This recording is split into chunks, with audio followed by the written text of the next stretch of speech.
This is Team Talk powered by the Vertical Football Podcast, and today is all about Chelsea. Now, Shegun, how are you doing? Great to be here. Great to be here. So, guys, we want to talk about what is happening in Chelsea, the structure, the finances, whatever it is that all Chelsea fans need to understand about this their current chaos. We are going to discuss about it. Shegun, just walk me through what's on your mind about this current Chelsea state. I think it's a sad situation, a sad state. I think you used the right word there. It's chaos because every part of Chelsea has an issue currently, and I think it's something you try to refer to as a complete problem, because when you look at the ownership has issues. You look at the board, have issues. Recruitment has issues. Look at the finances, there are issues. You look at the players, they're not being on top form. The managers also have their own faults. Yeah. And when you look at every situation, they have one issue or the other. So I think it has just been a complete problem. Yeah, and talking about problems, I know Chelsea is a team called ruthless in terms of sacking managers. We've seen that in the era of Abramovich. But now it takes them even easier, faster. They sack manager so fast, in the point that there was a comparison that was made that said that it took the BlueCo 258 days compared to Abramovich 520 something days that he sacked manager. Do that mean something about their decision making as a team? I think clearly, even when, as you said, even when Abramovich era was known to be a sacking manager era, it was sacking at the right time. In terms of they wanted to win. So whenever they feel that a manager could not deliver, they would sack early enough. But I think this BlueCo era has been an era that there have been a lot of questionable decisions. Questionable decisions in terms of bringing managers in and sacking them very early. For example, I think the recent one of Rosenior, giving him a 6-year contract and sacking him in 4 months. I think that's like the earliest they've sacked any manager in Chelsea's history. I think if I can remember clearly, I saw a stat that was the earliest they sacked any Chelsea manager. So the question you have to ask yourself in that situation is, why are you giving that guy 6-year contract? Mm-hmm. And why are you sacking him after 4 months? Giving him 6 years shows that you believe in the guy. Exactly. Then you're sacking him 4 months. When you also look at Graham Potter, I think they are also the ones that brought in Graham Potter after they left to Chelsea. They gave Graham Potter also a long-term contract, and they have to now sack him early. So there are a lot of decisions they've been making over the years that you'll be like. So I think that's the reason why it has been early than Abramovich, because they've made a lot of decisions. The initial decision to bring a particular manager is even wrong, and then they now sack very early because the decision also was wrong. So it's a very, very serious case. And talking about decision making, I felt that at one point Chelsea is going to get this right, in the terms that if they are sacking this manager, maybe they want to go into the Abramovich routine of sacking manager, replace, do interim manager, make something work. But this time they got it all wrong. But Shegun, do you think it makes any financial sense? Now, I'm not talking about the finances now. Getting the manager for 6 years and you're sacking him in the next 4 months, sacking manager at your will in their era. Do you think it makes any financial sense, or even any iota of belief, or the atmosphere of the player itself? Do you think it makes any financial sense alone? Do you think it makes that? I think it doesn't make financial sense, but you also have to look at the fact that even when Abramovich was sacking managers, the managers he brought in to replace manager that is sacked were proven winners most times. Yeah. Most of the times were proven winners. But we've had a Chelsea side that wants to go to that Abramovich era, but are not willing to bring in top managers. Right? Yes. That's number one issue they've had. Also, I think in these cases of these managers, for example, I remember Graham Potter, they had to pay Brighton a particular fee to get Graham Potter, and they sacked him. So it shows you that when you go to the length of, paying a fee to get that manager, and you sack that manager early, the question is, why did you believe so much in that manager that you went ahead to pay that fee? Right? And what has happened in that period where you now decide to let the manager go? So I think it's a lot of decisions. Also, when you look at Rosenior also doing considerably well in Strasbourg, right? The decision to bring him in the middle of the season, having that belief to give 6 years, as I said, and then sacking early. So it puts a lot of confusion, not just on the players. Even the fans are confused. Because of the way Chelsea has been going about things. So I'm talking about that too. I just realized that they have spent over 150 something million pounds on manager sacking alone in 4 years. That shows recklessness. It's reckless. It's reckless. That shows a lot of recklessness. But let's just move a little bit out of that angle. And let's talk about Maresca alone, because I've been hearing Chelsea fans clamoring about they shouldn't have sacked Maresca. Do you think Chelsea fans are right for saying that they should not sack Maresca? I think the call that they shouldn't have sacked Maresca is in part because of the results got bad after Maresca left. I don't think we rightly said it, that the decision to sack Maresca, it was a very wrong decision. But I think Chelsea fans, if they had continued winning under Liam, they won't care. I think so. I think it's not as if they knew the value of Maresca. I think the losses brought about the renewed, what they call it, value of Maresca. But I felt Maresca was in a situation whereby it wasn't funny for him. I think this was a guy that I watch a lot of his games, so I can say a lot about how Maresca approached his time at Chelsea. I watch a lot of his games, and I felt that the first season of Enzo Maresca, at a point, Chelsea was the most informed in the first season. They were the most informed team in the Premier League. Yeah, with under Enzo Maresca, they did very well in the Conference League. They won the Conference League. They won the FIFA Club World Cup. You know, and I always felt from the first season of Enzo Maresca that I can see that this guy is building something. I could see some facets of the game that was there, and also coupled with the fact that they won trophies. But now coming into the second season, that's when I began to complain that Enzo Maresca is going to have a difficult time the second season. And number one was the quick and the high turnover of players. I've always said it. No manager can easily survive that. Exactly. And what do I mean by high turnover of players? For example, the new season that Chelsea has started, the two strikers in Chelsea Football Club are new players. Yeah. The two strikers, Delap and João Pedro, are new players. 3 of the 4 wingers that start for Chelsea currently, or play for Chelsea currently, are new players. Garnacho, Estaval, and Gittins. It's only Pedro Neto that was in the previous. So when you look at these things, you'll be like, there's a high turnover of players. And one of the things I started noticing in Chelsea's game at the beginning of the season, which I also complained about, was the fact that I saw that the pressing way, the way they used to press under Lucas Jackson, Lucas Jackson spearing the press in last season, was not what they are doing this season. So I could see the drop off.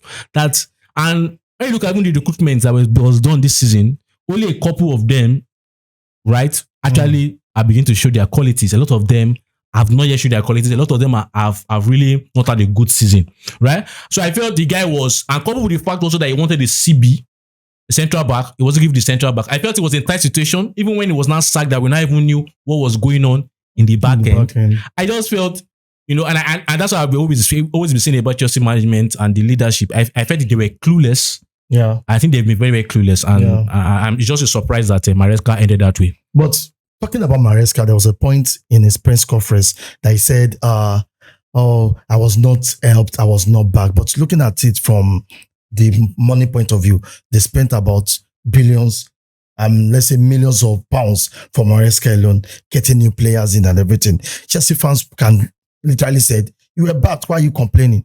Because he said that for about 48 hours, I was not backed. Do you think he's talking about something else, or is about the structure, or whatever it is? I just want to know. The billion now we're talking about wasn't all spent under Enzo Maresca. Some were spent during Pochettino. Some were, the likes of Caicedo and Tuchel, and so it was spent. That's the total money they spent when they entered the club. But under Enzo Maresca, I think the fact is, when he said he wasn't back, he needed certain profiles to improve his squad. Okay. Right? He needed certain profiles to improve his squad. And I think fans need to understand this, that because a club buys a player doesn't mean they back the manager. In today's football, it's different. If a manager wants a defender, you buy a striker. You've not backed that manager. You bought players, yes. And I think in Enzo Maresca's case, you can see the fact that he needed defense. And even Chelsea fans, no Chelsea fan today, and it's even a shock, really. It's a shock and something surprising after the old billions they spent, and for them not to still have good centre backs. When you look at Chelsea centre backs, how many of them, when you look at the likes of Tosin was a free transfer. Yes. You look at Hato is just even coming up of recent. He's been to pick up the form, right? I think Hato was around maybe 40 million or so. When you see this guy, centre back. Okay. When you see what they call it, the Chaluba, the academy boy. When you see even this other guy that they praise so much, Fofana, injury and everything. So when you look at those situations and there is their injury boy that they have, this dark guy that's also very, very good, young prospect. So when you look at that, you realize that after spending 1 point something billion, in transfers, not even having a solid, stable center back pairing. I think it just shows you how wasteful they are. Spending 1 billion, but your striker options are Pedro and Delap. It's crazy. Shegun, there's something that came to my mind. It's just that I had from a source, I don't know how reliable it is, that there's also this conflict that Maresca was fighting, that the medical teams are interfering in the team selection. Is that true? Yeah. And if it is true, no, I think it's a report. So I think the report was clear. A lot of people reported it. So I don't think it's a rumor now. I think it's fact. Thank God that it's not a rumor. Now it's a fact. Now, looking at that, medical team telling you which player to play and not to play, does that make any footballing sense? No. So I think fans need to understand that football has changed. I keep saying this thing. Football has changed. And I think a lot of people are looking at football with the eyes of the last maybe 5-10 years. Football currently has changed. The manager's situation, I think, is a very, very flashy position, right? Yeah. It's a very flashy position. It has a lot of responsibility, but it doesn't have power like before. Let's be honest with ourselves. A lot of the decisions that are made by the club, the manager doesn't even have a say in those decisions. Interesting. For example, you talked about the medical team. Before, medical team used to just make suggestions to the manager. The manager has the final say. But now, the medical team has been strengthened. Also, we have the scouting department that has been strengthened. Yeah. The sporting department under the direction of the sporting director, or in Chelsea's case, the sporting directors has been strengthened. And so you have the manager is now in a position where they don't have the full say. But if it goes wrong, right? If it goes wrong, they take the fall for other people's decisions. Yeah. For example, and that's why for Chelsea, I usually ask the question: who made the decision to buy Garnacho and Delap? Delap, Garnacho and Delap in that Chelsea Football Club. You cannot tell me it's Enzo Maresca. It can't be. The report shows it's not Enzo Maresca. Now the fact is, when the games were going bad off of those two poor signings, that according to now they appear to be poor signings, Maresca has left the club. Rosenior has left the club. But the person that bought those two players, the people that decided to buy those two players, are still in the club. So what football is currently is the fact that you have a managerial position where it's a flashy position. You have a lot of responsibility. If things don't go well, it's the manager that will be calling for a sack. But people tend to forget that the people making the terrible decisions seem to have job security. For example, those guys that brought in Delap and those guys will still be in this club. There's no even KPI to show that, okay, if you do this, you will lose your job. They will be there for long term. And because the popular saying that the most important decision is the person making the decision. If those guys are still there, the question is, what is the assurance that Chelsea will pick up? Because those guys will keep making those rubbish decisions. Yeah, that's true. Shegun, let's start talk about structure, because this is kind of funny to me. Let's start with the board structure.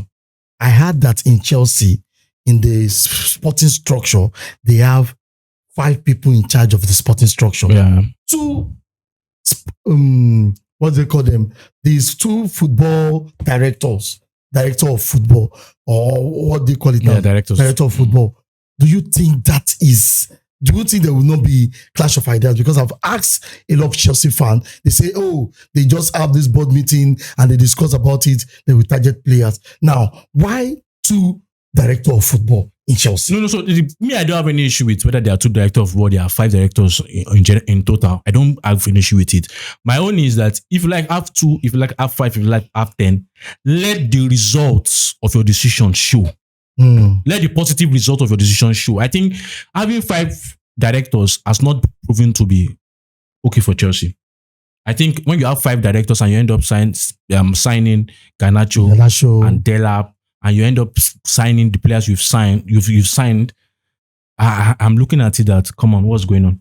So and that's why I feel that I always feel that Chelsea are trying to do something new. Everything this board in Chelsea are doing, they are doing something that is new. Having 5 directors is a new thing. Having 2 sporting directors looks new, right? Having a system that gives long-term contract to players is new. But the fact is, these are experiments. These have not worked. They've not worked. And I think a look at Chelsea, it's not working. And when it doesn't work, the ultimate sacrifice is, the fans say is the manager. It's the manager. But the fact is, look at people making the decisions. Even the choice of the manager they are bringing. It's not the manager that is bringing himself now. This bringing of Liam Rosenior into Chelsea was made by this same board. So when you look at it like this, I can't but think of this thing because I want to talk about something like this too. Because when you look at one point, Chelsea fan will say, "Oh, the same director we have got us this guy from Kopama from Man City, and there was a bomb. These same guys brought us Cucurella and all this stuff." Do you think the sporting director have a shape of ideas, different ideas from the owner? You know, we had that Chelsea have 2 owners in BlueCo now.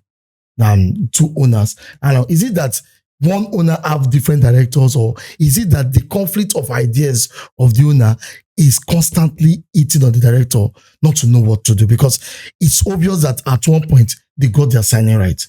So where did this thing go? I don't think this, a broken clock is correct twice a day. That's the truth. So even if you are doing rubbish, you still get some successes.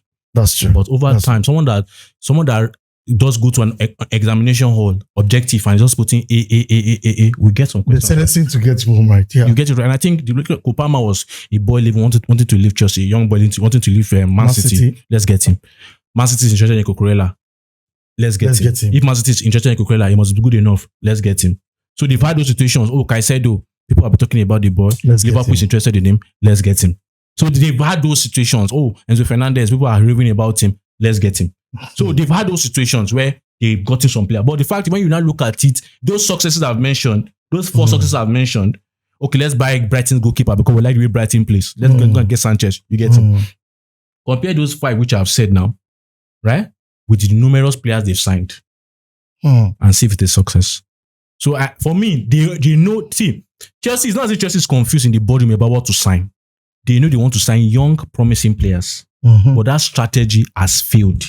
That strategy has failed because you are buying, and these are the issues I have with the structure. You are buying young players that are prospects, but you are buying those young players at prices that you would choose to buy established players. Buying a Gittins for 60 million.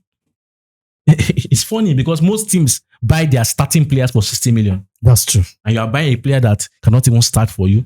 Like maybe it's a bench player or the likes, or a squad player for 60 million. So these are the issues. No, so okay. I want to just say something real quick because I wrote it down. When they started this BlueCo, Boehly and the Clear Lake Capital, they said when they started, they promised a data-driven future. They promised a multi-club model that will be a way where we can get new signings, the best of the best at that level. They also promised the return of investment, which we are going to get to. Do you think Chelsea is a data-driven club? I think there are a lot of clubs that say they are data-driven, but they're not data-driven. How will you say that they're not data-driven? What is the data that Chelsea used to sign Garnacho? That's true. What is the data that they used to sign Delap? What's the data they use? They're not using data. See, we see all these things. It's just to appear to the fans like they are serious. There's no data-driven. It's still the same. I like this player. Let's get him. There's no data. There's no data to justify Garnacho signing. Even in terms of footballing profile, there's nothing to show why they signed Garnacho. It was, they saw a guy that was going to leave Manchester United. They saw that, there was a rave around the guy, the next Cristiano Ronaldo. Okay, let's go. Let's get him. There's no data. Let's not be deceiving ourselves. So are you telling me if it's data, you will leave Garnacho, you will go and buy Garnacho when there's Matheus Cunha, or you leave Garnacho and you buy Garnacho when there's Semenyo? That's true. Are you telling me, or you leave Garnacho, you go and sign Garnacho when there is Ilman Ndiaye? Wow. There's no data. Or this guy that went to Bayern Munich, Luis Diaz. You will go and be signing. There's no data. Let's not deceive ourselves, Joe. Okay, now let's talk about, they failed. I'm trying to analyze where they have failed now. They failed in the data promise of giving people data-driven club. What about the multi-club system, the Strasbourg and the Chelsea? Do you think that have also worked? I think that's another myth also in current world of football. Multi-club doesn't work. It's not as if it cannot work. many of these clubs are not using it the way it's meant to be used. Can you tell me how many clubs that have the multi-club model? Apart from Leipzig Group. Leipzig, yeah. Leipzig Group is what they saw that they wanted to do that thing. Right? The Salzburg, the Leipzig Group is what people saw and said a multi-club will be good. Awesome. Yeah. But are they doing it the way? We see sometimes that Leipzig has players, Salzburg has some players going to Leipzig. Yeah. Right? Quality players. How many players from Strasbourg? Right? I know, yes, there are some that Chelsea has bought and went there and brought them, but what is the percentage? What is the percentage? Sometimes even this Strasbourg just use it as is a commercial stuff. Buy young players, put them, they let them play smart, you sell them. So it's not as if it's a pathway. Many clubs, look, it's not a pathway. Let's be honest ourselves. Maybe they are still working on it too, but for what I've seen, you can't say it's a pathway. But I thought the structure, the multi-club culture, we have to want to work the moment they brought in Rosenior. I was feeling that, if he's working in Leipzig, in Strasbourg, and he's coming, they'll just bring some people, juggle up and things change. Even the Strasbourg are dissatisfied with the way they are running the club. Interesting. Based on reports now. So I don't think they are thinking that deeply the way we are thinking about it being a channel. I think maybe they tried it for a reason, no, but the fact is 6 years, 4 months. That's terrible. It shows that there's no, they're not doing the right way. Okay, let's now look at something, the elephant in the room, the finances. Shegun, I want to give you the whole time to talk about Chelsea finance. What do you think? They have spent 1.8 billion plus over 4 years. I think it's a disgrace. I think it's really a disgrace. The disgrace is not about spending that money. The disgrace is where is the squad to justify that money. Right? 1.8 billion. The last time I did my own research of Pep Guardiola spending in the Premier League, I don't think it's up to 1.something billion. I think it's 1.6 billion the last time I checked. And that squad is looking amazing. And that is Pep Guardiola. Look at the squad. Even Aketa. Even Aketa. Let's say he's second, but look at him. In the squad. I think when you spend that amount and you don't have the squad to it, when you spend that amount and you have a Garnacho in your squad. It's a Delap in your squad. And we're looking at certain things now. Okay. Even when you spend the squad and your starting striker is a João Pedro, with that amount that you spent, it's crazy. It's really crazy. Look at the and you don't have a defense. Let's now look at the depth. You don't even have a depth. If Cucurella is not playing, Atona has showed himself to be a very good left centre back for a few games I've watched. But the fact is, if Cucurella is injured, for example, who takes over? Now, and there's this issue of selling the women team. No, those ones say, selling hotel to themselves. It's not a profitable. But the fact is, they struggle to even get sponsorship. And last time I did research on it, the fact that the amount they are willing to, they want to get from sponsors are not willing to pay that amount. That's true.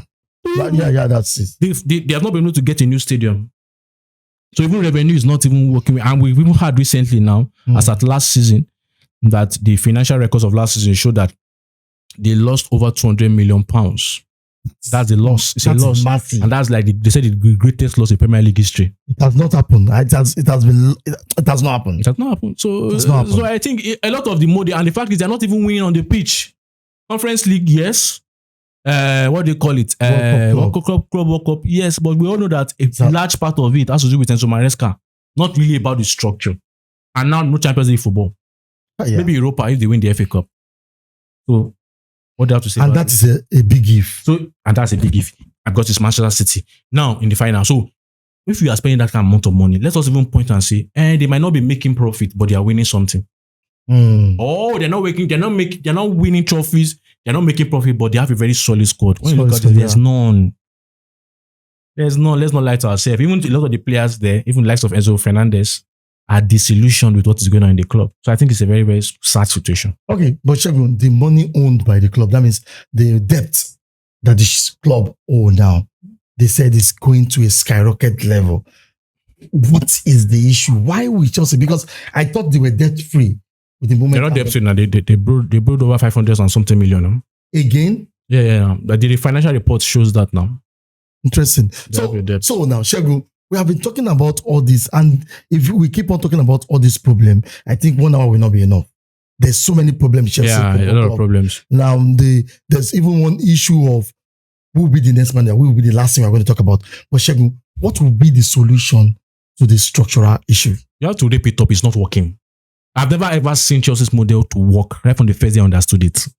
I'm sorry. And you know. I always saying it. It's not going to work because you want to win now, but you are buying players that are not ready to win now. It's terrible. You are bringing a manager that you want to grow with the team, to win in the future, but you want to win now. Like, it doesn't make sense. And even something that shocked me is that there was a time they said they want to follow the Brighton model.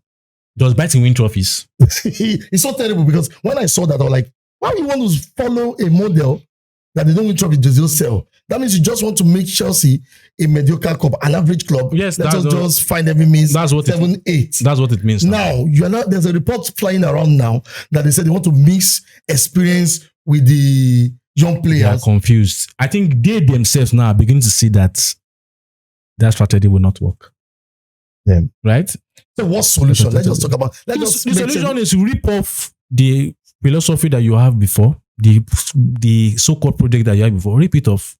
Now, I'm not saying you should just go and start buying established players. Buy players at the prime of their career or already approaching the prime of their career. That I'm talking about 24, 25 years. You can buy 23 years if they have good prospects, right?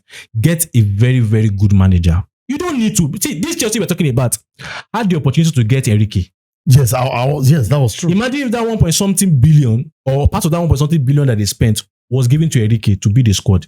Interesting. What do you think will happen now? But this whole idea of, we want a young manager, we don't want a big time manager, we just want someone that is doing this. Has it worked? A puppet. Has it worked? And even if you want it to work with a young time manager, look at us now. Arteta came on board. He gave him time. Probably 6 years now. He gave him time. And now, nobody can see Arsenal. Yes, I know the trophies have not come for Arsenal, but nobody can see Arsenal and say Arsenal has not improved in terms of where they used to be on a yearly basis. Even second for four times. It's a progress. They were not second against a Pep Guardiola's team, right? Champions League semi-final for the second time in a row. Interesting. It's progress. Yeah, I know that, yes, the trophies have not yet come, but the progress is there. But now, you are bringing in a young-time manager. You want the young-time manager to win. You say the young-time manager is a project. You are giving them 6 years, 5 years, a project. But in 4 weeks or 4 months, you are angry, you are sacking them. So why don't you just go for the big time manager, the same money you spend, 2-3 years, give him 2-3 years, and spend the money you have wasted and spend it to him. I'm sure. I remember that time I clamored. I said Chelsea should have gone for Enrique. Yes, it would mean a change of Chelsea's football, but I'm telling you, Chelsea would have been enjoying something good right now. But now they've wasted the money. They've sacked the managers. Where are they now? No Champions League football. The so-called Club World Cup champions. The club is not getting sponsorship as they should be. As should be. So they are not. The stadium revenue is not coming. It's not coming up. It's not coming up. Now they are in debt. Now, where would they will need to pump in money again? They need to for the next coach. Money. Yeah. So Shegun, the solution is that they should rip it up and start again. Learn and do the right thing. Yeah. All right, let's now talk about the final thing today. Is the manager. They have been linked to going to about 6, if not more than 6. But I know of Raiola is number 1 on the list. Marcos Silva and the other coach has signed a new contract with his club. So, but I know of these 2 people quickly. Do you think which manager should be brought into Chelsea and make it something amazing? Yeah, so I think they have to also look at Enrique, for example. I would still say, I think I understand the fact that it's going to be more difficult now, but also it depends on the project you present to Enrique. I think you have to go for a manager that. Enrique has not. I don't think he has ever been under a sporting director. That's why I said they have to rip off those rubbish because now in the footballing world now there are a lot of directors and few coaches. Yeah, the directors don't know anything about football. Most of them. Many of them didn't even have successful footballing careers. Yeah. Many of them are accountants, lawyers. And now they want to now be influencing. So rip it off. Those things will not work. Get one person. Get an established sporting director. That's the first thing. Before you get one person. One person that understands this game. One person that has the experience. Right? Get one. Arsenal recently got better. Better, yeah. Right? Get one that understands this game, understand the HKC is a very solid sporting director that has been successful, right? Get one. When you get that one, go for me, if I was the winner, I would be begging Enrique. But if Enrique is not coming, there should be a backup. No, I know they go back, but my first choice would be Enrique. I know there's no Champions League football. Mm-hmm. But it will be difficult. Yeah, I know it will be difficult. But the fact is, Chelsea will not remain out of Champions League for long. That's my plea, or my advice to, or my, what they call it, my catch point to Enrique. We will not remain out of Champions League for long. It's just one season. We won't play anything. Maybe we might even go for Europa. But the fact is, in that period, I promise you so amount to build a squad. Chelsea are itchy. They are itchy. Chelsea fan base is beginning to be humble. You need to when you have to see them talking, they're beginning to understand the reality of things. So what I don't need to do is that this season, when I go to Europe, or maybe we might be going to Europa League if we win the FA Cup, we are going to invest heavily in getting new players. Yeah, that's true. That's a good way. So a minimum of maybe 10 players add to what we have in that season, January and summer transfer window. Abi? No, so give me that ploy. We are going to go by your footballing vision. It's going to mean that Chelsea fans will be adapting to a new style of play. And Enrique will be adapting to a new league. Yeah. But we're willing to back you, and we're ready to be patient for the project. That would be a hard one to do. So, but if they don't get Enrique, I think whoever manager they get, Iraola is a good option. Yeah, very Alonso, I think Alonso said this. I think Chelsea, right now we're in the World Cup here, and a lot of managers may want to wait till the end of the Even Nagelsmann can be a good one. That would be them waiting till the end of the World Cup. That might be a good one. And I see a lot of questions out there now. If you don't go to Europe, you can afford to go for Nagelsmann, because there'll be a lot of time for you to train in between the season. Yeah, that's true. Right? But if you're going to Champions League and you want to get that manager that late, it might affect you because you have a lot of games. But if you want to go for Nagelsmann, considering the fact that there is may not go to Europe if you don't win the final, Europe. So Nagelsmann, we still have time to embed the training. But the fact is, whichever manager you're going for, you have to be patient with him and try to work with the manager. You understand? Don't just say you're making decisions for the manager. Try to work with the manager to get the right kind of players. Okay. All right. For me, I believe that they just simply go with the Premiership proven manager for now. A manager that I didn't like that stem, Premiership proven. Has he won anything? Because right now, it's only a crazy manager that want to go to Chelsea right now. A manager that want to reach. If the conditions are right, as I said, they have to rip it up. Change all those their director stuff. But if they don't change the director stuff, it's only a crazy manager. The manager is coming in to meet a very, very faulty dressing room, meeting a lot of players that are not unhappy. So many chaos in that squad alone. Yeah. And Kopama is saying, I want to leave. Enzo Fernandez is also saying, I want to leave. We have a Cucurella saying, I would love to go back to Barcelona. So many crazy talks going on, and they need a personality. I don't think Chelsea right now, because the senior players there want a personality. Someone can just say, you know what, we are in this together. Yeah. Let's move in. That is what Maresca gave them, and they did not see that with Rosenior. So I'm thinking that they should just go for a personality. I see the 7-year podcast when he was talking about the personality of Raiola. That personality is awesome. A personality that doesn't give. You are training. Good one. But for me, for Chelsea, the best bet right now will be they should just go for a proven coach. And then maybe Enrique, if there's a way they know how to sell players. If they know how to sell themselves to Enrique, which have been, I think that would be the best thing, really. Check, any final thoughts? Yeah, I think for me, if I was of Chelsea, as I said, Enrique would be the main thing. And I also rip off that project. It's not working. I think even the statement they released currently, the news we had about them saying they're going to buy established manager, established players, they also know that they were on a fool's errand in one work. I think they just wasted money. I think it's waste. That's the word to describe it. It was wasted. You probably call it akpa. It was wasted. And because they wanted an experiment, I think that the issue now they still have is the long-term contracts that some of these players have. It's terrible, man. So if a player is underperforming, how do you quickly sell? But I see a reason for that long-term program. They want to make sure that they invade PSL. I think it's very, there are always pros and cons of every decision. But the fact is, football is a very, very risky game.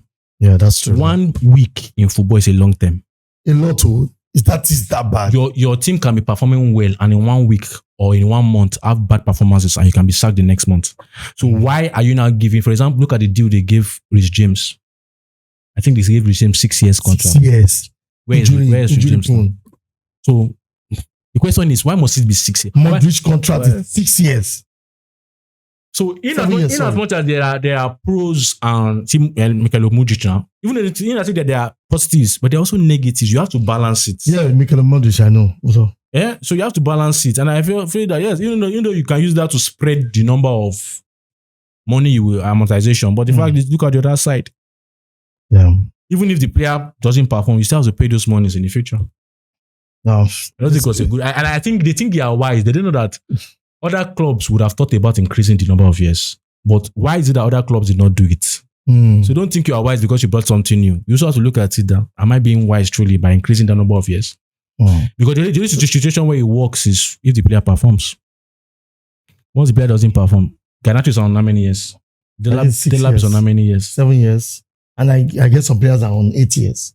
But the one you cannot rule out Chelsea because Chelsea also knows how to sell well. So that is the beauty they can find and that's the flip side of Chelsea. Yeah. Really, they know how to sell. And Shegun, I just want to say a final thought that the only way they can do it is easier said than done, because for you to just throw away all the director of football, technical directors, and just say you are out, the new coach will be telling the medical team, you answer to me. Yeah. Not the that way. Yes. And so many things are coming in. And I thought, my own thought was, maybe Maresca is trying to tell her that I am the manager, not the coach. I think that you should bring back the head coach.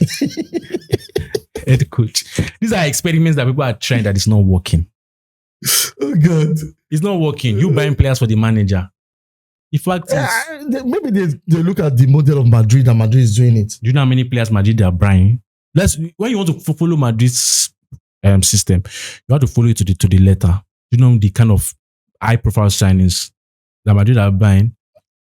There's no manager in the world that will know what to work from Mbappe in his team. Exactly.